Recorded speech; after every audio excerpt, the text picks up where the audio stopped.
سنجیدگی کے ساتھ ہمیں سننا ہے، کیونکہ ہمارا مذہب جو ہے مذہب اسلام، اللہ تبارک و تعالیٰ نے پوری دنیا میں سب سے پاکیزہ مذہب اگر کسی کو بنایا تو مذہب اسلام کو بنایا ہے، اور مذہب اسلام کے فالوورز کو اللہ نے اتنا پاورفل بنایا ہے، اتنا پاورفل بنایا ہے کہ مذہب اسلام کو ماننے والے اگر مذہب اسلام پہ عمل پیرا ہو جائیں تو اللہ تعالیٰ اس کی برکت سے انہیں بھی پاورفل بنا دیتا ہے۔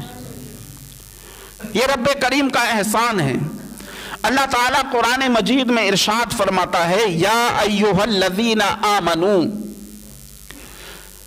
اطیعوا اللہ و اطیعوا الرسول، اے ایمان والوں اطاعت کرو اللہ کی، حکم مانو اللہ کا، وَأَطِيعُوا الرَّسُولَ اور اطاعت کرو رسول کی، حکم مانو رسول کا۔ آگے ہے وَأُولِي الْأَمْرِ مِنْكُمْ، حکم ہوتا ہے کہ جو تم میں حکومت والے ہیں ان کا حکم مانو، جو تم میں حکومت والے ہیں ان کا حکم مانو۔ یہاں قرآن مجید نے واضح فرمایا کہ اللہ تعالیٰ کی اطاعت کرو، اس کے حکموں پر عمل کرو، رسول پاک صلی اللہ تعالیٰ علیہ وسلم کی اطاعت کرو اور اس پر عمل کرو، اور آگے فرمایا جو تم میں حکومت والے ہیں یعنی صحابہ کرام کے نقش قدم پر چلو، ان کے حکموں پر عمل کرو، اللہ کے جو محبوبین بندے ہیں ان کے حکموں پر عمل کرو۔ یہاں حکومت والوں سے مراد اللہ تعالیٰ کے محبوبین بندے ہیں۔ برادران ملت اسلامیہ، اگر ہم اللہ تعالیٰ کے حکموں پر عمل کرنے والے ہو جائیں، ہم رسول پاک صلی اللہ تعالیٰ علیہ وسلم کے حکموں پر عمل کرنے والے ہو جائیں، ہم اگر اولیاء کرام کے بزرگان دین کے نقش قدم پہ چلنے والے ہو جائیں تو یقیناً اللہ تعالیٰ ہم کو دنیا میں بھی کامیاب فرما دیتا ہے اور آخرت میں بھی کامیاب فرما دیتا ہے۔ ابھی ایک تقریر میں حضرت مولانا غلام مصطفیٰ صاحب کی سن رہا تھا، بڑی ہی بہترین تقریر کر رہے تھے، آپ معراج شریف کا واقعہ بیان کر رہے تھے۔ دیکھیے اسلام میں اللہ تبارک و تعالیٰ نے جتنے بھی مواقع ہمارے لیے ہمارے سامنے ظاہر فرمائے، ہمارے بزرگوں کے سامنے ظاہر فرمائے، وہ ہمارے لیے نصیحت ہے، نصیحت ہے۔ ہم معراج شریف کے واقعے کو سن کر کے سبحان اللہ الحمدللہ کہتے ہیں، بہت سے لوگ یاد کر لیتے ہیں، مگر معراج شریف کا واقعہ اگر ہم سمجھ لیں تو معراج شریف کا واقعہ ہمارے لیے ذریعہ نجات ہے، ہمارے لیے بخشش کا ذریعہ ہے۔ نبی پاک صلی اللہ تعالیٰ علیہ وسلم کی عظمتیں، رفعتیں، نبی کونین صلی اللہ تعالیٰ علیہ وسلم کی شان کریمی کو رب ذوالجلال نے ظاہر فرمایا اور پوری دنیا کے مسلمانوں کو، پوری دنیا کے مسلمانوں کو یہ پیغام دیا، اے مسلمانوں، نبی کونین صلی اللہ تعالیٰ علیہ وسلم جو تمہارے درمیان جلوہ گر ہوئے ہیں، تمہارے درمیان تشریف لائے ہیں، اس نبی کو اللہ تعالیٰ نے ایسی شان عطا فرمائی ہے جو کسی اور کو ایسی شان نہیں دی۔ ایسی شان والے نبی اللہ نے ہمارے تمہارے درمیان مبعوث فرمائے ہیں۔ اب یہ اور بات ہے کہ کوئی ان کے اختیارات کا انکار کرتا ہے، کوئی ان کے کمالات کا انکار کرتا ہے، کوئی ان کے علم کا انکار کرتا ہے، یہ اور بات ہے۔ جو جیسا مانتا ہے، جو جیسا مانتا ہے ویسے ہی وہ اقرار کرتا ہے، اور جو نہیں مانتا وہ انکار کرتا ہے۔ یہ فلسفہ جو ہے جس نے سمجھ لیا اللہ نے اس کو کامیابی عطا فرما دی۔ بلکہ ہمیں تمہیں بریلی کے تاجدار نے جو سبق عطا فرمایا، جو نصیحت ہمیں فرمائی، جو رہنمائی ہماری فرمائی بریلی کے تاجدار نے، وہ ایسے فرمائی ہے کہ عشق رسول کا جام ہمیں عطا کر دیا۔ اب ہم کس انداز سے اس جام کو پیتے ہیں، کس انداز سے اس جام کو نوش کرتے ہیں، یہ ہماری ذمہ داری ہے۔ آج اہل سنت والجماعت دنیا میں واحد ایک ایسا طبقہ، ایک ایسی جماعت ہے جس جماعت میں صرف انبیاء کرام کی تعظیم کا حکم نہیں ملتا، بلکہ نبیوں کے بعد صحابہ کرام کی تعظیم کا حکم ملتا ہے، اور صحابہ کرام کے بعد تابعین کرام، تبع تابعین کرام، اولیاء کرام، یہاں تک کہ ائمہ کرام کی تعظیم کا حکم بھی اہل سنت و جماعت میں باضابطہ طور پہ دیا جاتا ہے، کیونکہ جہاں تعظیم ہوتی ہے، جہاں ادب کیا جاتا ہے، وہیں سے ادب کا پیغام دیا جاتا ہے، اور جہاں ادب نہیں ہوتا ہے، جہاں ادب نہیں ہوتا وہاں سے ادب کا پیغام نہیں دیا جاتا ہے، اور جہاں ادب ہوتا ہے، جہاں ادب ہوتا ہے، اللہ تبارک و تعالی ادب والوں کو اس طرح روشن کر دیتا ہے، اس طرح ان کو چمکا دیتا ہے کہ ان کے ادب کی بنا پہ بہت سو کو ادب نصیب ہو جاتا ہے۔ پیغام اعلیٰ حضرت سننا ہے تو ایک نعت کے چند اشعار میں آپ لوگوں کے گوشے گزار کروں، سنیں گے؟ آپ سنیں گے؟ ایک مرتبہ سبحان اللہ کہہ کے بتا دیجئے، درود پاک پڑھ لیجئے، اللہم صلی علی سیدنا شفیعنا و مولانا محمد معدن الجود والکرم علیہ وبارک وسلم، صلاة و سلاما علیک دائما حبیبی یا رسول اللہ صلی اللہ تعالی علیہ وسلم۔ کہ زردار دیکھ کر نہ زمیندار دیکھ کر، آج اس دور میں جو رشتے ہو رہے نا، رشتہ داریاں ہو رہی نا، یہ رشتہ داریاں جو ہے زمین والوں کو دیکھ کر کے ہو رہی ہے، مالداروں کو دیکھ کر کے رشتہ داریاں ہو رہی ہے۔ اس دور میں 99% رشتے جو بن رہے ہیں نا، وہ صرف دولت مند سے بنائے جا رہے ہیں، اور جن لوگوں نے صرف سیرت دیکھ کر کے، عشق مصطفیٰ دیکھ کر کے رشتہ داری کی ہے نا، یقیناً وہ لوگ کامیاب ہیں۔ مال نہ دیکھے، شریعت کا حکم ہے، نبی کونین صلی اللہ تعالی علیہ وسلم ارشاد فرماتے ہیں اگر کوئی تمہیں نکاح کا پیغام دے تو اس کی سیرت کو دیکھو، اس کو جانو، اس کی سیرت کیسی ہے، چال چلن کیسا ہے، اس کا رہن سہن کیسا ہے، یہ اسلام کے مطابق ہے کہ نہیں ہے۔ صرف مال نہ دیکھو، صرف خوبصورتی نہ دیکھو، سب سے پہلے دیکھو تو عشق رسول دیکھو۔ اب عشق رسول ہے ہی نہیں، 16 ایکڑ کا زمیندار ہے، 20 ایکڑ کا زمیندار ہے، اٹھایا رشتہ پکا کر دیا، پتا چلا کہ ہم جس رشتے سے اپنی اولاد کو جوڑے بیٹھے ہیں، دھیرے دھیرے کر کے وہ جہنم کے قریب پہنچ گئے ہیں۔ یہ بات حقیقت ہے مسلمانوں، یہ شریعت ہے، اور شریعت میں سمجھوتا نہیں ہے، یہ عاشق رسول اپنے قلم سے لکھتا ہے کہ زردار دیکھ کر نہ زمیندار دیکھ کر، زردار دیکھ کر نہ زمیندار دیکھ کر، زردار دیکھ کر نہ زمیندار دیکھ کر، زردار دیکھ کر نہ زمیندار دیکھ کر، رشتہ کرو نبی کا وفادار دیکھ کر، رشتہ کرو نبی کا وفادار دیکھ کر۔ زردار کس کو کہتے ہیں؟ دولت والے کو کہتے ہیں، اور زمیندار تو الحمدللہ اللہ کے فضل و کرم سے آپ لوگ ہیں ہی، سمجھانے کی ضرورت نہیں ہے۔ شاعر نے لکھا ہے کہ زردار دیکھ کر نہ زمیندار دیکھ کر، زردار دیکھ کر نہ زمیندار دیکھ کر، زردار دیکھ کر نہ زمیندار دیکھ کر، زردار دیکھ کر نہ زمیندار دیکھ کر، رشتہ کرو نبی کا وفادار دیکھ کر، رشتہ کرو نبی کا وفادار دیکھ کر۔ اور اپنے قلم سے شاعر نے اس عاشق رسول کا ذکر کیا ہے جو عشق رسول کی دولت کو سینے میں لے کر کے روضہ رسول پہ حاضری دیتا ہے۔ روضہ رسول پہ جو عشق رسول کو لے کر کے حاضری دیتا ہے، اس کا ذکر شاعر نے کیا ہے کہ جنت میں اس کا جانا تو کنفرم ہو گیا،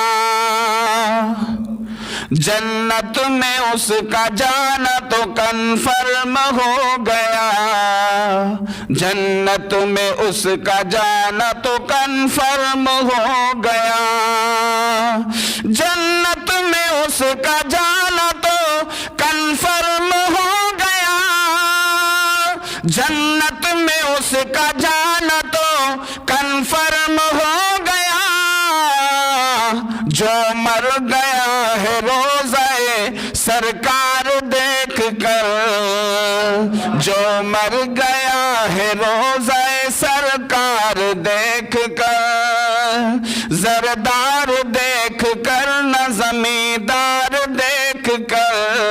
اور اعلیٰ حضرت سرکار کی شاعری کو لکھتے ہوئے، اعلیٰ حضرت سرکار کے انداز عشق کو دیکھ کر کے شاعر نے جو ہے اپنے قلم سے لکھا، بڑے ہی پیارے انداز میں لکھا، سماعت فرمائیں۔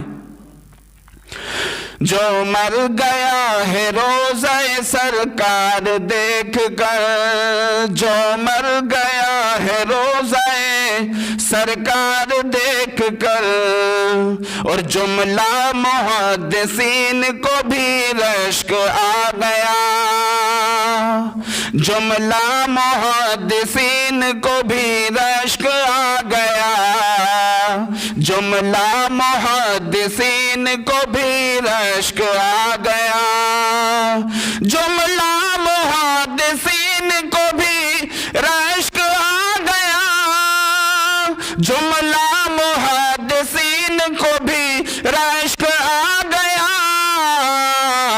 احمد رضا کے نعتیہ اشعار دیکھ کر، احمد رضا کے نعتیہ اشعار دیکھ کر۔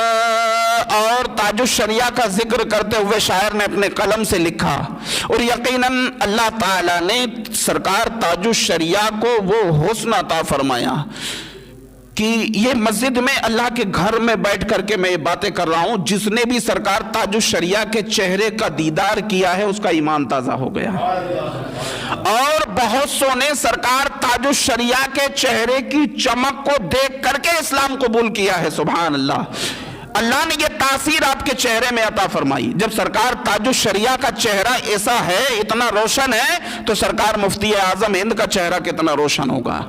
شاعر نے اپنے قلم سے لکھا کہ آتی تھی یاد مفتی اعظم کی ہر گھڑی، آتی تھی یاد مفتی اعظم کی ہر گھڑی، آتی تھی یاد مفتی اعظم کی ہر گھڑی، آتی تھی یاد مفتی اعظم کی ہر گھڑی، تاج الشریعہ آپ کا رخسار دیکھ کر، تاج الشریعہ آپ کا رخسار دیکھ کر، تاج الشریعہ آپ کا رخسار دیکھ کر۔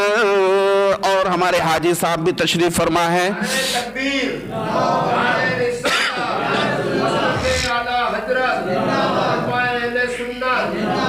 بستی کاریا کریا، ہم سب کی بخشش کا ذریعہ۔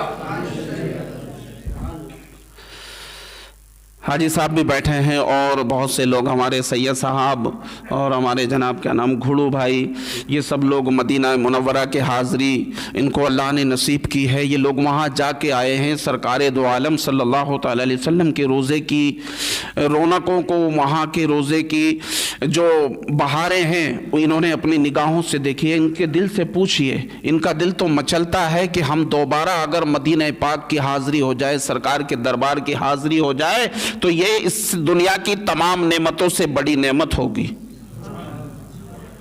جو بھی عاشق رسول وہاں حاضری دیتا ہے، وہاں کی بہاریں جب اس کے دل میں بستی ہیں تو یقیناً اس کی دھڑکنیں، اس کے دل کی ہر دھڑکن سے یہی صدائیں نکلتی ہے کہ مولا اگر موقع دے زندگی گزارنے کا، اگر موقع دے موت اگر آ جائے تو سرکار کے روزے پہ آ جائے۔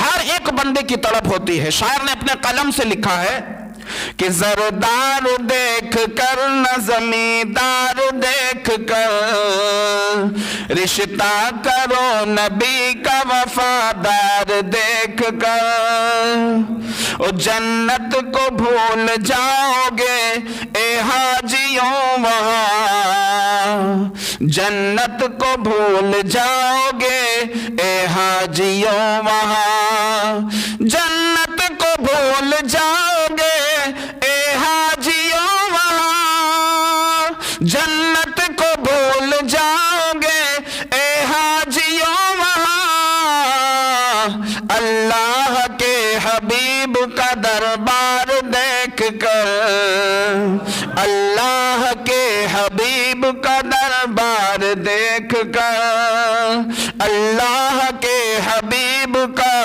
دربار دیکھ کر اور شاعر نے سچے عاشق رسول جو ہیں ان کا ذکر کرتے ہوئے اپنے قلم سے لکھا ہے، کیونکہ آج مسلمان کا ٹیگ لگائے تو زمانہ پھر رہا ہے، جس کو دیکھو وہ مسلمان، جس کو دیکھو وہ مسلمان، شیعہ کہتا ہے میں بھی مسلمان، رافضی کہتا میں بھی مسلمان، خارجی کہتا میں بھی مسلمان، دیوبندی کہتا میں بھی مسلمان، اہل حدیث کہتا میں بھی مسلمان۔ جن جن فرقوں کو نبی کونین صلی اللہ علیہ وسلم نے باطل کہہ دیا وہ بھی مسلمان ہے کہ نہیں؟ سب ٹیک لگا لگا کے پھر رہے ہیں، مگر اصل میں مسلمان کون ہے؟ جو سچا عاشق رسول ہے، جس کے دل میں عشق رسول کی دولت ہے، بس وہ مسلمان ہے، وہی مومن ہے۔ شاعر نے لکھا کہ دشمن سے آپ بھاگے نا ہتھیار دیکھ کر دشمن سے آپ بھاگے نا ہتھیار دیکھ کر دشمن سے آپ بھاگے نا ہتھیار دیکھ کر دشمن سے آپ بھاگے نا ہتھیار دیکھ کر مومن کبھی ڈرا نہیں تلوار دیکھ کر مومن کبھی ڈرا نہیں تلوار دیکھ کر زردار دیکھ کر نہ زمیندار دیکھ کر رشتہ کرو نبی کا وفادار دیکھ کر۔ ایک مرتبہ درود پاک پڑھ لیجیے، اللہم صلی علی سیدنا شفیعنا و مولانا محمد معدن جود والکرم علیہ وبارک وسلم صلاۃ و سلام علیک دائما حبیبی یا رسول اللہ صلی اللہ تعالی علیہ وسلم۔ برادران ملت اسلامیہ، تو میں عرض کر رہا تھا کہ تعظیم، اسلام میں جو تعظیم ہے یہ ایک ایسی بڑی نعمت ہے کہ تعظیم اگر کسی کے دل میں کسی کے لیے ہوتی ہے، تعظیم اگر کسی کے لیے کسی کے دل میں ہوتی ہے تو یہ تعظیم اتنی برکتیں رکھتی ہے، یہ تعظیم میں اتنی طاقت ہوتی ہے کہ تعظیم اگر کسی اعلیٰ کے لیے ہمارے دل میں ہو، تعظیم تو اکثر اعلیٰ ہی کے لیے ہوا کرتی ہے، ادنا کے لیے تعظیم نہیں ہوتی ہے، شفقت ہوتی ہے، محبت ہوتی ہے۔ تعظیم اعلیٰ کے لیے ہوا کرتی ہے، اپنے سے بڑوں کے لیے ہوتی ہے۔ مثلا ہمارے دل میں ہمارے امام صاحب کے لیے بہت تعظیم ہے کہ نہیں؟ ہمارے دل میں ہمارے مولانا ریحان صاحب کے لیے تعظیم بہت ہے، حافظ محبوب صاحب کے لیے تعظیم ہے۔ یہ تعظیم بڑوں کے لیے، اپنے سے اعلیٰ کے لیے ہوتی ہے۔ اب تعظیم جب بندے کے دل میں ہوتی ہے، تعظیم جب بندے کے دل میں سما جاتی ہے تو اللہ تبارک و تعالی اس تعظیم کو، اس ادب کو ضائع نہیں فرماتا، بلکہ اگر بندہ تعظیم کے ساتھ، ادب کے ساتھ کسی اعلیٰ سے پیش آتا ہے اور اس کی نصیحتوں پہ عمل کر لیتا ہے تو اللہ تبارک و تعالی تعظیم کرنے والے کے درجوں کو بلند فرما دیتا ہے۔ اور یہ تعظیم ہماری مغفرت کا ذریعہ ہے، تعظیم ہماری کامیابی کا ذریعہ ہے۔ ہم تعظیم کو سمجھے نہیں، تعظیم کو سمجھے نہیں، ہماری قوم تعظیم کو سمجھی نہیں۔ آج آپ نے جلسہ رکھا ہے، آج آپ نے نے جلسہ رکھا ہے، جلسہ مکمل ہونے کے بعد سب لوگ تعظیم سے کھڑے ہو جاتے ہیں۔ ہمارا عقیدہ ہے کہ ہمارے آقا صلی اللہ تعالی علیہ وسلم ہماری محفلوں میں تشریف لاتے ہیں۔ ہمارا عقیدہ ہے ہمارے آقا صلی اللہ تعالی علیہ وسلم محفل میلاد میں تشریف لاتے ہیں تو ہر عاشق رسول تعظیم کے ساتھ کھڑا ہو کر کے ادباً صلاۃ و سلام کے تحفے پیش کرتا ہے کہ نہیں کرتا ہے؟ اس نیت سے کہ ہم آقا کی تعظیم میں کھڑے ہو کر کے درود و سلام پڑھیں گے، اگر آقا نے پسند فرما لیا تو ہماری محفل بھی کامیاب، ہم بھی کامیاب۔ اور یہ تعظیم ہی تو ہے جس تعظیم کے صدقے اللہ تعالیٰ نے ابو بکر کو صدیق اکبر بنا دیا۔ یہ تعظیم ہی کی برکت ہے کہ حضرت عمر فاروق کو فاروق اعظم بنا دیا۔ یہ تعظیم ہی ہے کہ حضرت عثمان غنی کو ذو النورین بنا دیا۔ یہ تعظیم کی برکت ہے کہ مولا علی کو شیر خدا بنا دیا۔ سبحان اللہ، یہ تعظیم ہی کی تو برکت ہے جس تعظیم کے صدقے اللہ تبارک و تعالیٰ نے حضرت معاویہ کو امیر بنا دیا۔ یہ وہ تعظیم ہے کہ جس نے تعظیم کی اعلیٰ کی، اللہ تعالیٰ نے ان کو بھی اعلیٰ بنا دیا۔ تعظیم کی برکت سے حضرت نعمان بن ثابت رضی اللہ تعالیٰ عنہ آئے تو امام اعظم بن گئے۔ تعظیم کی برکت سے امام مالک بن گئے۔ تعظیم کی برکت سے امام احمد ابن حنبل امام بن گئے۔ تعظیم ہی کی برکت ہے کہ امام شافعی امام بن گئے۔ یہ تعظیم ہی کی برکت ہے۔ یہ تعظیم کی برکتیں جس کو ملتی گئی وہ روشن ہوتا گیا۔ تعظیم کی برکتیں جس کو ملتی گئی وہ روشن ہوتا گیا۔ اللہ تبارک و تعالیٰ نے ہندوستان کی سرزمین پہ جس احمد رضا کو پیدا کیا، دل میں نبی کے عشق کو اتنا بسایا، نبی کی تعظیم کا پیغام دیتے دیتے زندگی گزر گئی۔ اللہ تبارک و تعالیٰ نے اس تعظیم کی برکت سے حضرت احمد رضا کو اعلیٰ حضرت بنا دیا۔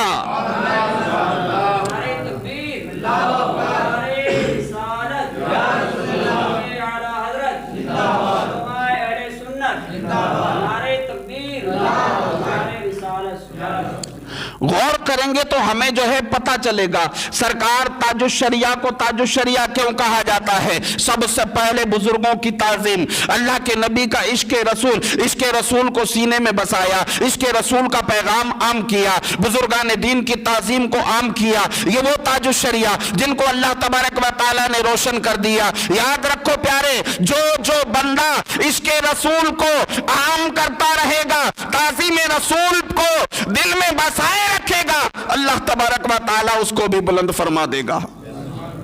اسلام ہمیں پیغام دیتا ہے، نماز پڑھنے کے لیے آؤ اور آستینیں چڑھا کے آؤ، بٹنیں کھول کے آؤ، نماز کے لیے کھڑے ہو جاؤ۔ اسلام کہتا ہے پہلے ادب کر پھر نماز پڑھ، پہلے ادب کر پھر نماز پڑھ۔ اگر ادب نہیں ہے تو عبادت نہیں ہے، ادب نہیں ہے تو بندگی نہیں ہے۔ نبی کونین صلی اللہ تعالی علیہ وسلم ارشاد فرماتے ہیں کہ جب اذان ہوتی ہے تو اپنے سارے کام کاج چھوڑ دیا کرو اور اذان کو غور سے سنا کرو۔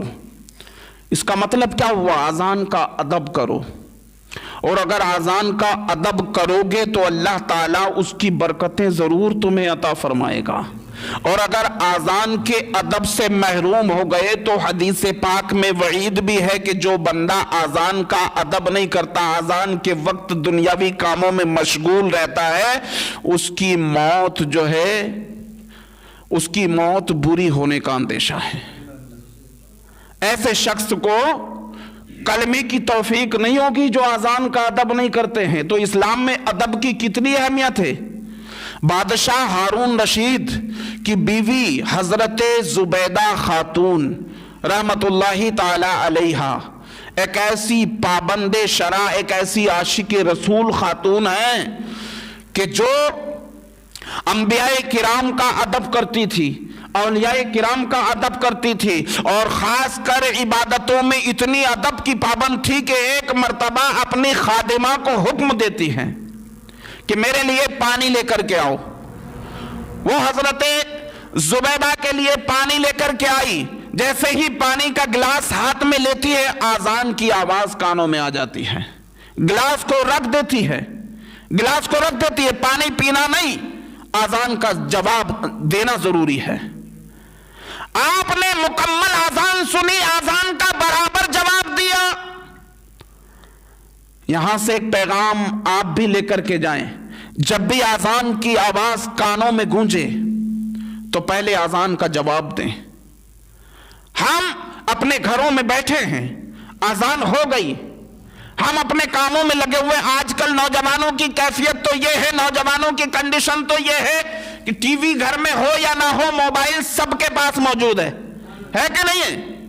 موبائل سب کے پاس موجود ہے، کوئی گیم چلا رہا ہے، کوئی ویڈیو چلا رہا ہے، کوئی آڈیو چلا رہا ہے، کوئی موبائل کا دوسرا استعمال کر رہا ہے۔ اذان کی آواز آ گئی، موبائل بند کرنا ضروری نہیں سمجھتے، گیم کھیلنا ضروری نہیں سمجھتے، گیم بند کرنا ضروری نہیں سمجھتے، اذان کا جواب دینا ضروری نہیں سمجھتے۔ ذرا غور کرو مسلمانوں، ہمارے لیے ضروری ہے کہ جب بھی اذان کی آواز کانوں میں آئے اپنے کاموں کو چھوڑ دے، اپنے تمام ضروریات کاموں کو چھوڑ کر کے اذان کا جواب دے اور نماز کے لیے مسجد میں آئے۔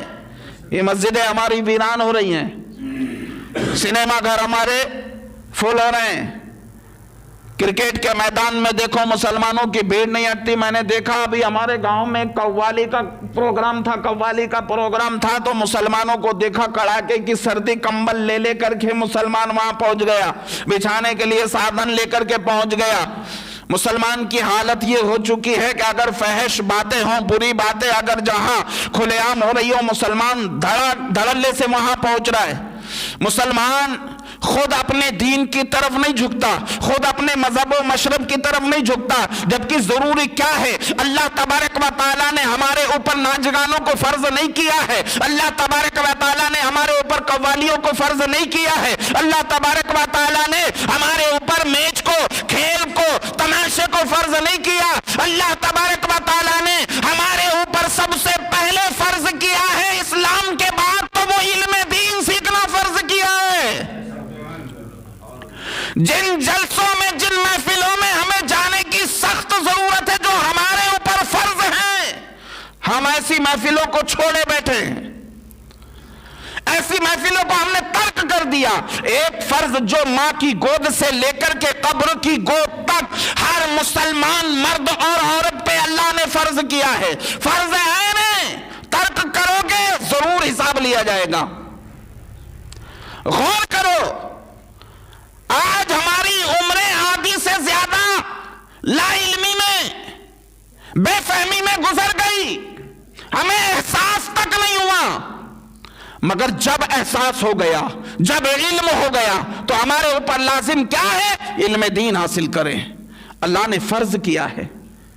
آج نوجوانوں کو گانے بھی یاد ہیں، گالیاں بھی یاد ہیں، دنیاوی باتیں، دنیاوی ڈرامے بہت یاد ہیں، مگر انہی نوجوانوں سے اگر کلمے سن لیے جائیں تو بہت سے نوجوانوں کو 3 کلمے مشکل سے یاد ہوں گے، اور بہت سوں کو 3 تو کیا ایک ہی مشکل سے یاد ہوتا ہے۔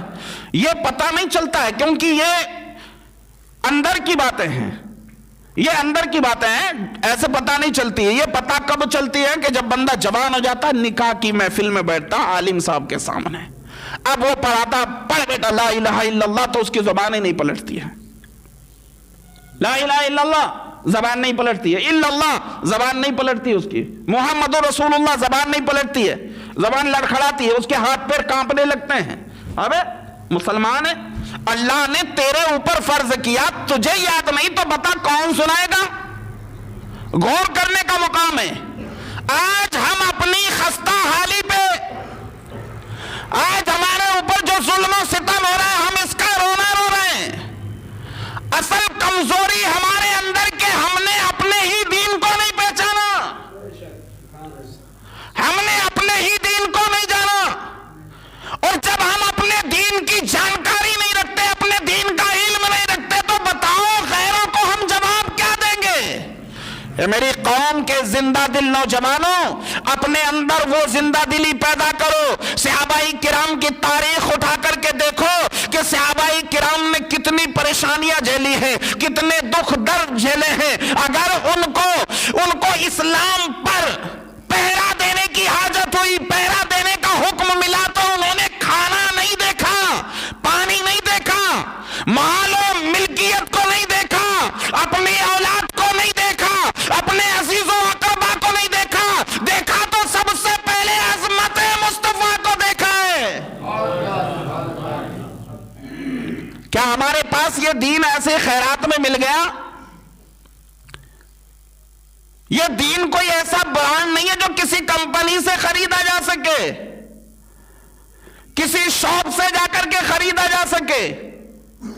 مسلمانوں، یہ دین بڑی قربانیوں کے بعد ہمارے دامن میں آیا ہے۔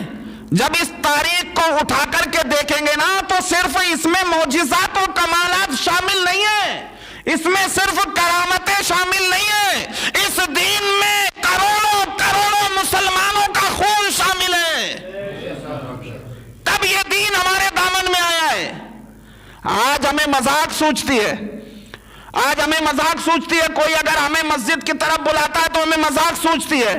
یہ امام صاحب بیٹھے ہیں، انہوں نے جو ہے غالباً 2-3 سالوں میں اچھی محنت کی ہے، ماشاءاللہ بچوں کو تعلیم دینے میں بھی محنت کی ہے، بڑوں کو بھی دعوت دی، اور ہمارے حضرت مولانا ریحان رضا صاحب نے ماشاءاللہ کھاتے گاؤں جامع مسجد میں بھی اعلانس کر دیا کہ بھائی بچوں کو اینی ٹائم صبح دوپہر شام جیسے جیسے وقت ملتا ہے، بچوں کو، نوجوانوں کو، بزرگوں کو، جن کو بھی علم دین سیکھنا ہے، جن کو بھی قرآن حدیث کی تعلیم حاصل کرنا ہے، وہ اینی ٹائم آئیں اور ہمارے پاس بیٹھیں، علم دین سیکھیں۔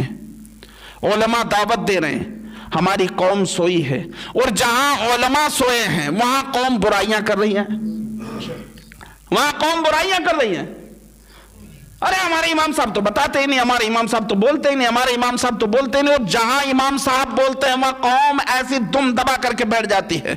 ہماری قوم کی بدنصیبی ہے کہ اللہ تبارک و تعالیٰ نے موقع دیا ہے۔ وہ دور یاد کرو جس دور میں ہم بزرگان دین کی کرامتیں سناتے ہیں۔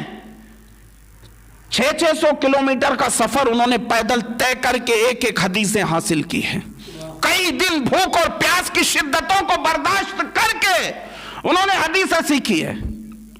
آج ہمارا حال تو یہ ہے کہ حدیثیں سنانے والے، سکھانے والے ہمارے درمیان موجود ہے، مگر ہمیں فرصت نہیں۔ ہمیں کیا چاہیے؟ مال چاہیے، ہمیں کیا چاہیے؟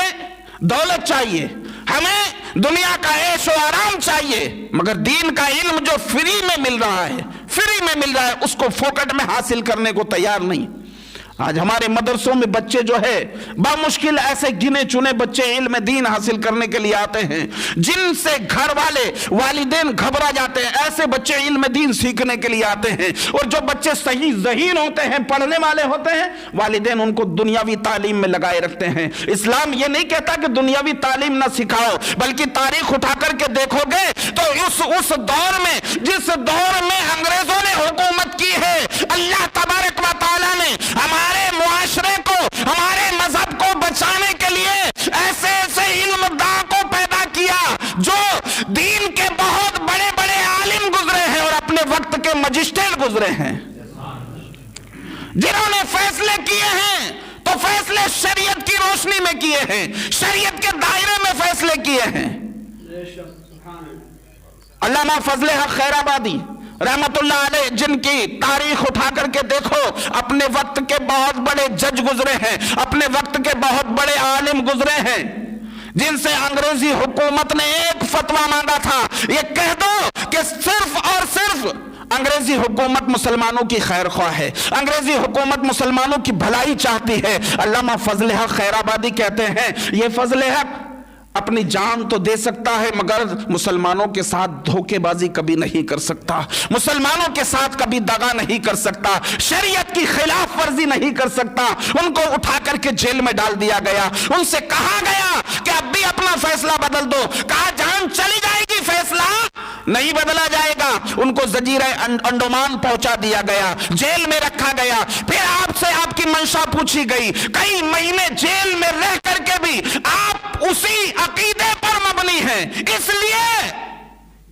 کیا آپ کے دل میں شریعت مصطفیٰ کا بھرم ہے؟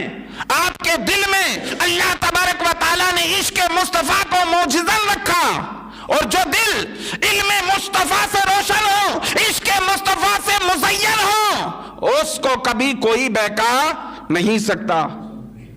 چھوٹی سی بات، اس دور میں ہمارے مسلمان، اگر کوئی بدعقیدہ آ کر کے اپنے امام صاحب سے بھڑ جاتا ہے تو بہت سے مسلمان آ کر کے امام صاحب سے بھڑ جائیں گے، بہت سے مسلمان امام صاحب سے بھڑ جائیں گے۔ کیا ضرورت تھی تم کو بحث کرنے کی؟ کیا ضرورت تھی تم کو باتیں کرنے کی؟ ہمارا ایمان اتنا مضبوط ہے، ہمارا ایمان اتنا مضبوط ہے کہ اگر امام صاحب سے کوئی بدعقیدہ آ کر کے بھڑتا ہے، کوئی بدعقیدہ آ کر کے باتیں کرتا ہے، امام صاحب اس کو اس کا جواب دے دیتے ہیں، تو ہماری قوم الٹے امام صاحب کے خلاف ہو جائے گی۔ ہمارا ایمان اتنا کمزور ہے مسلمانوں، جبکہ حق کے لیے جب بھی کھڑے رہو، حق کے لیے کھڑے رہو، مضبوطی کے ساتھ کھڑے رہو، اس لیے کہ جو قوم حق کے لیے کھڑی رہتی ہے، جو لوگ حق کی پہرے داری کے لیے کھڑی رہتی ہے، اللہ تبارک و تعالیٰ کبھی ان کو محتاج نہیں ہونے دیتا ہے، اللہ تبارک و تعالیٰ کبھی ان کو ذلیل و خوار ہونے نہیں دیتا ہے۔ آج ہماری قوم نے اپنا حق چھوڑ دیا، بہت سے موقعوں پہ تو مولاناؤں کو جا کر کے مقتدی مشورہ دیتے، حضرت ایسے نہیں بولنا، نماز کے لیے بولنا، حضرت روزہ کے لیے بولنا، حضرت حج و زکوٰۃ کے لیے بول دینا، مگر دیوبندی وہاں بھی نہیں کرنا، حضرت کسی کی برائی نہیں کرنا، حضرت کسی کی برائی نہیں کرنا۔ پیارے، اس کو برائی نہیں کہتے ہیں، حق کو واضح کر دینا برائی نہیں ہوتی ہے، یہ ہماری غلط فہمی ہے۔ ہمارے مزاج ان لوگوں کے ساتھ صلح کر کر کے اتنے کمزور ہو چکے ہیں کہ ہم اس کو برائی کہنے لگے ہیں، ورنہ برائی نبی کونین صلی اللہ علیہ وسلم کا زمانہ اٹھا کر کے دیکھو، اگر کسی سے کوئی برائی سرزد ہو جاتی تھی تو اس دور میں صحابہ کرام کو اس برائی کی وجہ سے، اس گناہ کی وجہ سے بدبو آنے لگتی تھی۔ اگر کوئی گناہ کر کے آ جاتا تھا تو اس گناہ کی بدبو آتی تھی، ایک گناہ کی بدبو آتی تھی۔ اتنا پاکیزہ ماحول، اتنا مشکبار ماحول تھا۔ آج کا ماحول دیکھا، آج کے ماحول میں برائیاں، ہر بندے کے دل میں برائی، ہر بندے کے دامن میں برائی ہے، برائی اتنی ہو گئی کہ اب بدبو آنے کا سوال ہی پیدا نہیں ہوتا۔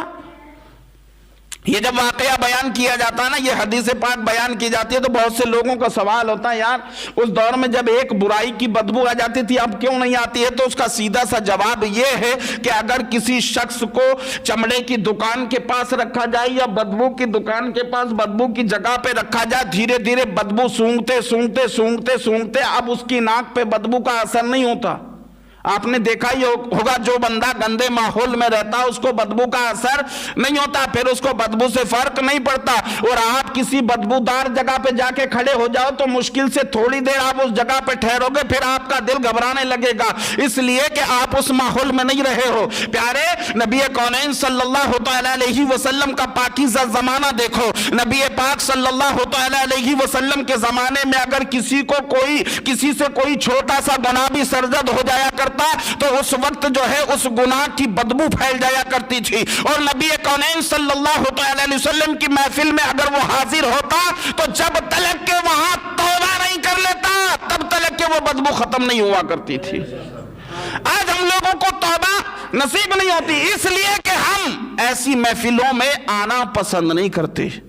آج نوجوان، انٹرنیٹ کا زمانہ ہے، نوجوان تقریریں سنتے، کوئی شیعہ کی تقریر سنتا ہے تو حضرت علی کو ممتاز کہتا ہے، حضرت امیر معاویہ کی خلاف ورزی کرتا ہے، کوئی حضرت امیر معاویہ کے متعلق سنتا ہے تو حضرت علی کی خلاف ورزی کرتا ہے۔ یہ کم علمی ہے، یہ لا علمی ہے۔ صحابہ کرام، نبی کونین صلی اللہ علیہ وسلم کے تمام صحابہ جنتی، ہمارے تمہارے فیصلے سے ان کی قسمتیں نہیں بدلنے والی، بلکہ اگر ہم نے غلط جملے استعمال کر دیے ان کی شان میں، ہو سکتا ہے کہ ہماری آخرت ہی برباد ہو جائے، ہماری قسمت ضرور بدل جائے گی، ہماری آخرت ضرور برباد ہو جائے گی، مگر صحابہ کرام کی قسمتیں ہمارے جملوں سے بدلنے والی نہیں ہے۔ خدا را کسی صحابی رسول کے لیے نازیبا کلمات نہ کہو، بلکہ وہ ایک گروہ ہے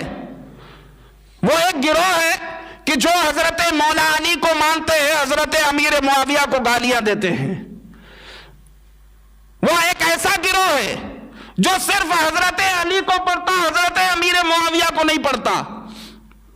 اور آج بہت سے لوگ دیوبندی جو اہل سنت سے نکل کے گئے ہیں، ابھی کنڈے کی فاتحہ گزری، حالانکہ حضرت امام جعفر صادق رضی اللہ تعالیٰ عنہ کے یوم وصال کی تاریخ کیا ہے؟ 15 رجب۔ کتنی ہے؟ 15 رجب المرجب، یہ حضرت امام جعفر صادق رضی اللہ تعالیٰ عنہ کے وصال کی تاریخ ہے۔ اب بہت سے سنی 15 رجب المرجب کو کنڈے کی فاتحہ کرتے ہیں، نیاز کرتے ہیں، بہت سے لوگ 22 تاریخ کو کرتے ہیں۔ اب دیکھیں دیوبندیوں کو نیاز سے روکنا مقصد ہو گیا تو دھیرے دھیرے اعتراض کرنے لگے، تو کیا کہنے لگے؟ یار تم لوگ جو ہے 15 کو 22 کو کرتے ہو، ان کا وصال تو 15 تاریخ کو ہوا ہے، تم 22 کو کیوں کرتے؟ 22 میں تو شیعہ جشن مناتے ہیں، شیعہ رافضی جشن مناتے ہیں حضرت امیر معاویہ کی شہادت پر، تو تم ان کا ساتھ دے رہے ہو۔ یہ تو شیعوں کا طریقہ ہے۔ میرے آقا صلی اللہ تعالیٰ علیہ وسلم کے پیارے دیوانوں، آج بہت سے سنی جو ہے ان کی باتوں کو سن کر کے گمراہ ہو جاتے ہیں کہ یار بات تو صحیح ہے، شیعہ جشن مناتے 22 تاریخ کو، اور یہ جناب کہہ رہے ہیں 15 تاریخ کو وصال ہوا، تو سنی ایسا کیوں کرتے ہیں؟ مگر وہ یہ سوچتے نہیں ہے کہ جو کہہ رہا ہے کہ یار 15 کو وصال ہوا، تم 22 کو فاتحہ پڑھتے ہو، تو وہ 15 کو فاتحہ کیوں نہیں پڑھتا جو منع کرنے آیا تھا؟ اس کا تو فاتحہ سے کوئی رشتہ ہی نہیں، وہ تو تمہیں بہکانے کے لیے آیا تھا۔ فاتحہ ایک ایصال ثواب ہے، آپ 15 کو کرو، 16 کو کرو، 17 کو کرو، 18 کو کرو، 19 کو، 20 کو، 21 کو، 22 کو، 25 کو کرو، اس سے فرق نہیں پڑتا۔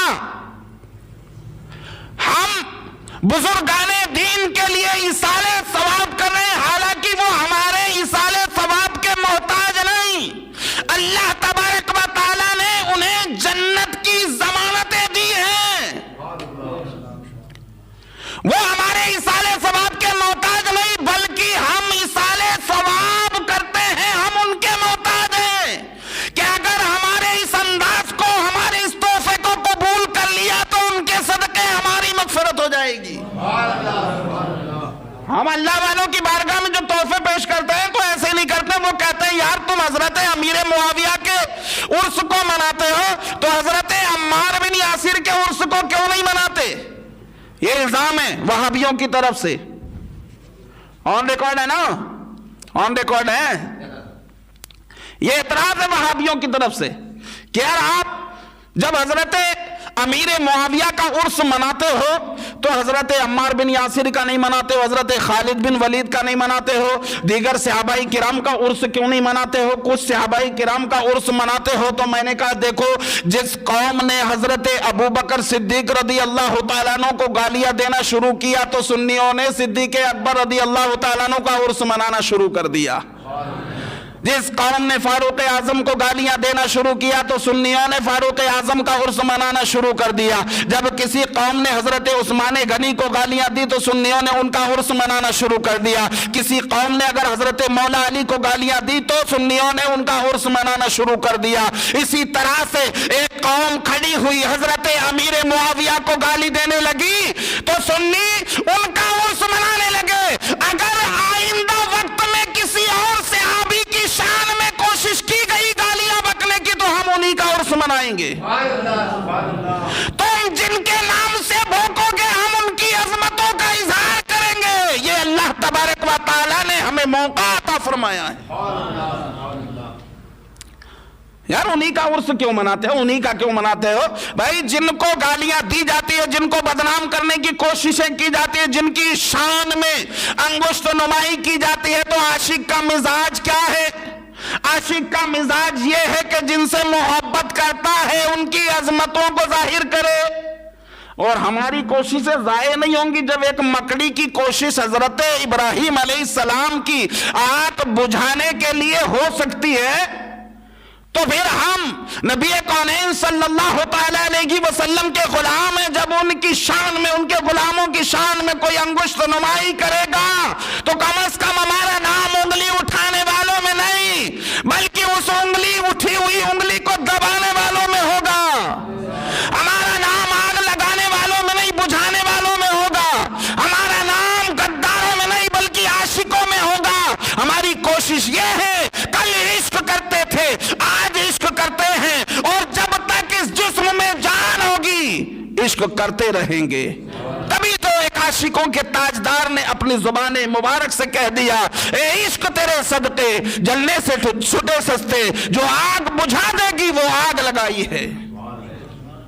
تو ادب ہمارے لیے بے حد ضروری ہے۔ تعظیم ہمارے مقدر کو چمکانے کا ایک ذریعہ ہے۔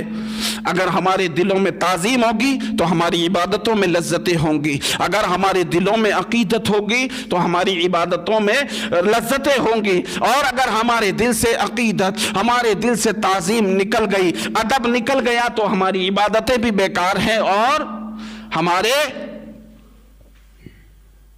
معاشرے میں ایمان کی دعوتیں بھی بیکار ہے۔ پیارے، ایمان کی دعوتیں اس وقت دی جاتی ہے جب کسی کے اندر ادب ہوتا ہے، جب کسی کے اندر تعظیم ہوتی ہے۔ آج ایمان کی دعوت وہ دیتا جس کے اندر ایمان ہوتا ہے۔ بھائی کسی کے اندر کچھ ہوگا تبھی تو دے گا۔ میں آپ سے مال طلب کروں، آپ کے پاس مال موجود نہیں تو آپ مجھے کیسے دو گے؟ ہے کہ نہیں حضرت؟ میں اگر آپ سے پیسے طلب کروں، آپ کے پاس موجود نہیں تو آپ کہو گے یار میرے پاس تو ہے نہیں حضرت، میں تو جگاڑ کروں گا بھائی تب آپ کو دوں گا۔ ہوتا ہے کہ نہیں ہوتا؟ میرے پاس مال ہے تو میں آپ کو مال دے دوں گا، مال نہیں ہے تو مال کیسے دوں گا؟ جس کے پاس ایمان ہوگا تو وہ ایمان ہی تو دے گا، جس کے پاس ایمان نہیں ہوگا تو وہ کیا دے گا؟ بھائی محبتیں تو وہی دے گا جس کے پاس محبتیں ہوں گی، جس کے پاس محبتیں ہی نہیں ہوں گی وہ محبتیں کیا خاک دے گا؟ اب جس کے پاس نہیں ہے، دیکھیں بہت سے لوگ بہانے بھی بناتے ہیں۔ جس کے پاس عشق رسول نہیں ہے، عشق رسول کا دعویٰ ٹناٹن سنی بول رہا ہوں، سنی سے بات کرنا ہوتی ٹناٹن سنی بول رہا ہوں ہے، اور جب بات ہوتی تو اپنے مطلب کی پیش کرتا خبیث۔ سن، ایک دور میں ایک کنگال آدمی رہتا تھا جو لوگوں سے مانگ کر کے گزارے کیا کرتا تھا، اپنے آپ کو کبھی کبھی امیر پیش کیا کرتا تھا، خود اچھا لباس پہن کر کے آتا تھا، اور پھر موقع ملتا تو وہ پھر طلب کر لیتا تھا رئیس آدمی سے کہ یار مجھے دے دو کچھ۔ اب ایک مرتبہ وہ گزر رہا تھا تو اس کا لباس پھٹا ہوا تھا، وہ ایک رئیس آدمی کے قریب سے گزرنے لگا، امیر آدمی کے قریب سے گزرنے لگا۔ پٹیل صاحب جیسے ایک بزرگ بیٹھے تھے، پیسے والے تھے، دولت مند تھے پٹیل صاحب۔ اب وہ غریب آدمی پٹیل صاحب کے قریب سے گزرا، پٹیل صاحب کے پاس ایک پرانی سال پڑی تھی، میلی کچیلی کچھ پھٹی ہوئی تھی۔ انہوں نے کہا یار ایسے ہی پڑی ہے، یہ غریب آدمی جا رہا روزانہ مجھ سے سوال کرتا، آج تو اس کو دے ہی دیتا ہوں۔ دے دیا اس کو۔ اب وہ غریب آدمی اتنا ہوشیار تھا کیونکہ وہ خود ٹھاٹ سے رہتا تھا، ضرورت پڑتی تھی مانگ لیا کرتا تھا، باقی ٹھاٹ والی زندگی گزارا کرتا تھا۔ اس نے شال اٹھا کر کے دیکھی، چادر اٹھا کر کے دیکھی، اس میں تو چھید ہی چھید ہو رہا ہے، یہ تو میلی کچیلی ہو رہی ہے، بہت پرانی ہے۔ تو وہ برجستہ زور زور سے پڑھنے لگا، لا الہ الا اللہ، لا الہ الا اللہ، لا الہ الا اللہ۔ ایک راہ چلنے والے نے روکا اور کہا بھائی صرف لا الہ الا اللہ نہیں، محمد الرسول اللہ بھی ہے۔ وہ کہتا نہیں جو لکھا ہے میں وہی پڑھ رہا ہوں، جو لکھا ہے میں وہی پڑھ رہا ہوں۔ کہا لکھا ہوا تو محمد الرسول اللہ بھی، تو کہاں دیکھ رہا ہے؟ کہا میں اس چادر میں دیکھ رہا ہوں، اس میں صرف لا الہ الا اللہ لکھا ہے، اس میں محمد الرسول اللہ نہیں لکھا ہے۔ کہا ایسا کیوں؟ اس میں لا الہ الا اللہ کہاں لکھا ہے؟ کہ یہ چادر محمد الرسول اللہ کے تشریف لانے سے پہلے کی ہے، جو پٹیل صاحب نے مجھے دی ہے۔ یہ محمد الرسول اللہ کے تشریف لانے سے پہلے کی ہے، اس لیے میں نے جو ہے صرف لا الہ الا اللہ پڑھا ہے۔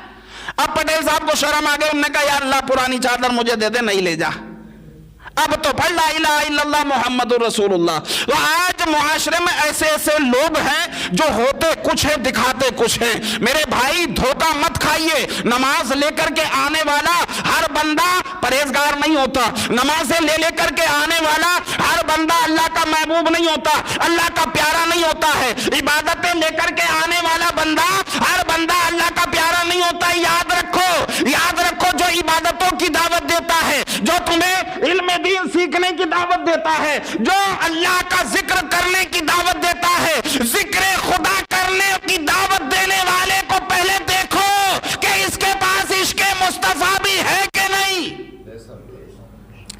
ورنہ ایسے پرہیزگاری کی ایکٹنگ تو بگلا بھی بہت اچھے سے کر لیتا ہے، بگلے سے زیادہ ایکٹنگ کسی کو نہیں آتی۔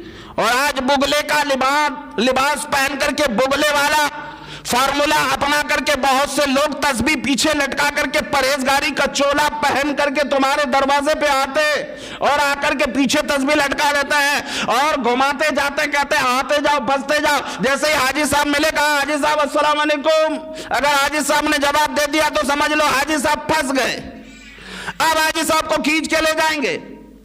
اتنے پرہیزگار کے چھوٹی موٹی آنکھیں تو دیکھ کے دھوکہ کھا ہی جاتی ہیں، اس کے لیے بڑی روشن آنکھ کی ضرورت ہوتی ہے۔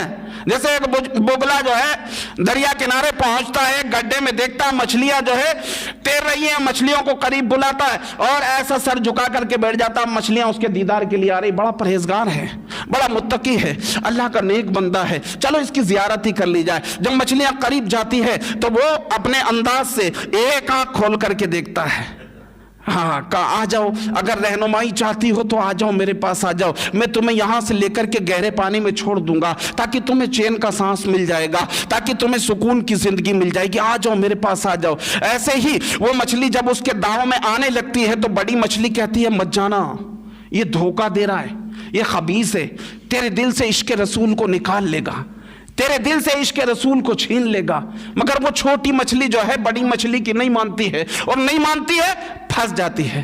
اب وہ پانی میں لے جانے کا جھانسا دے کر کے اسے سوکھے میں لے جا کر کے کھا گیا۔ او لوگوں، علماء کرام تمہیں بارہا دعوت دے رہے ہیں، یہ بگلا ہے، یہ دھوکے باز ہے، یہ اس کی فطرت میں دھوکہ دینا ہے، اس کے داؤں میں مت آنا، اس کے فریب میں مت آنا، اس کا دھوکہ پرہیزگاری ہے، اس کا عبادت ہے، اس کا دھوکہ ہے، عمل اس کا دھوکہ ہے، لباس اس کا دھوکہ ہے۔ ارے جس ٹکلے پن سے نبی کونین صلی اللہ تعالی علیہ وسلم نے منع فرمایا کہ آخر زمانے میں جو لوگ کذاب ہوں گے، دجال ہوں گے، وہ پرہیزگار دکھنے کے لیے اپنے سر کو منڈوائیں گے، اپنے جسم کو سفید لباس سے ڈھانپ لیں گے، اصل میں وہ پرہیزگار نہیں ہوں گے، وہ کذاب ہوں گے، جھوٹے ہوں گے، جو جھوٹی حدیثیں گڑھ کر کے تمہارے پاس لائیں گے، نہ وہ حدیثیں تم نے سنی ہوں گی، نہ تمہارے باپ داداؤں نے سنی ہوں گی، اور ایسا ہی ہو رہا ہے،